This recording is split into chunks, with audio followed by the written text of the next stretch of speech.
آج ایف آئی اے کی طرف سے جاری کردہ نوٹس کے جواب میں ایڈیشنل ڈائریکٹر اور S H O cyber crimes اور جو تفتیشی افسر ہیں انسپیکٹر، ان تینوں کے سامنے ایک کمرے میں گیا، ان کے سامنے پیش ہوا اور انہوں نے جو ہیں مجھ سے سوالات کیے اور میں نے ان کو رودات بتائی کہ کس طرح مجھے یہ شہادت موصول ہوئی اچانک ایک روز۔ اس کی کچھ مختصر سی تفصیل اس طرح ہے کہ پاکستان سے بھاگی ہوئی ایک جرائم پیشہ شخص جو کہ اب دبئی میں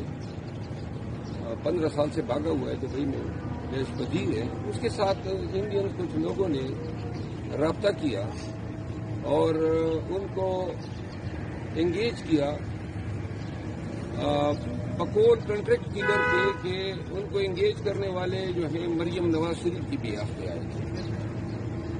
اور یہ اسی کنٹریکٹ کلر کی جو آڈیو میسیجز ہیں وہ موصول ہوئی جس انڈین نے ان کو پیمنٹ کی $1 لاکھ کی، اس کے آڈیو میسیجز ہیں اور جن کی وساطت سے یہ ہم تک ملی ان کے آڈیو میسیجز ہیں۔ تو میں نے ان کا ٹرانسکرپٹ تیار کیا اور میں نے ایف آئی اے کے ساتھ شیئر کیا اور ان کو میں نے یہ بتایا۔ میرے ساتھ ایک ایمنے صاحب نے مجھے آگاہ کیا، اس نے یہ معلومات مجھے دی، اس کے حلقے کے لوگ ہیں جنہوں نے ایمنے صاحب کو یہ شواہد فراہم کیے۔ میں نے انہیں کہا کہ آپ دیکھ لیں، ایمنے صاحب کو ایگزامن کر لیں، پھر اوریجنلی پاکستان میں دبئی سے جو آڈیو میسیجز جس شخص کے پاس آئے اس کو ایگزامن کر لیں، یہ اس کنٹریکٹ کلر کا رشتہ دار ہے۔ اور اس کے بعد ان آڈیو میسیجز جو ہیں جس میں اردو اور پشتو دونوں میں ہے، آپ ان کو سن لیں، اس شخص کی کرمنل ہسٹری آپ دیکھ لیں، جو شخص یہ میسیجز بھیج رہا ہے اور اس کی تفتیش کریں، کیونکہ اب ہماری جو سیاست ہے وہ گندی تو 2 سالوں سے اتنی ہو چکی ہے کہ کیچڑ اور جوڑ سے بھی بدتر بدبو دے رہی ہے، اور اس میں تشدد تو 9 مئی کے روز سے شروع ہو گیا تھا جب بے گناہ نہتے لوگوں پہ گولیاں برسائی گئی، اور اب قتل ہونا یا مقتول ہونا یا اغوا ہونا یا مار کھانا، گھسیٹا جانا، یہ اب عام چیزیں ہیں۔ یہ کسی زمانے میں اب نارمل چیزیں ہوا کرتی تھی۔ میں نے یہاں آ کے ان کو کہا ایف آئی اے حکام کو، میں اس ملک کا شہری ہوں اور میں صرف یہ چاہتا ہوں کہ ان کی اب تصدیق کر لیں۔ اگر یہ صداقت پہ مبنی ہے تو پھر میں نے آج دعویداری کی ہے، درخواست دیا ہے ایف آئی آر میاں شہباز شریف کے خلاف اور مریم نواز کے خلاف،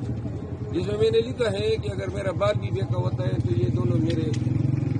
قتل کے بھی ذمہ دار ہوں گے، مجھے کوئی نقصان ہوتا ہے تو مریم نواز۔ اور حد یہ ہے کہ میرے آنے سے پہلے نون والوں نے درخواست دی ہوئی ہے میرے خلاف، اور انہوں نے درخواست میں یہ لکھا ہے کہ میرے یہ بتانا کہ جن میرے خلاف کنٹریکٹ کلر ہائر ہوئے ہیں اس سے ان کی زندگیوں کو نقصان یا اندیشہ ہے۔ حد ہو گئی، یعنی آپ کسی کو ماریں، آپ کنٹریکٹ کریں، شوٹر ظاہر کریں، $1 لاکھ کی پیمنٹ کریں اور کوئی منہ بھی نہ کھولیں، اتنی بڑی بدماشی ہے آپ کی، یہ نہیں چلے گی۔ ہم نے بہت برے وقت دیکھ لیے، آپ نے ہمارا مینڈیٹ چوری کیا اور آپ حکمران بن بیٹھے۔ 8 فروری کو اس صدی کا سب سے بڑا انقلاب آیا جب پنجاب نے بالخصوص پہلی دفعہ جو ہے اسٹیبلشمنٹ کو نو کہا اور پورے پاکستان نے 2/3 میجارٹی سے زیادہ ووٹ دیا پاکستان تحریک انصاف کو۔ اب دیکھو پورا پاکستان دیکھ رہے ہیں اور یہ خود بھی سوچتے ہوں گے یہ اس ملک کے ساتھ کر کیا رہے ہیں۔ امریکی ایما پہ اور ان کی ملی بھگت سے پاکستان میں 2 سال سے قیامت صغریٰ برپا ہے۔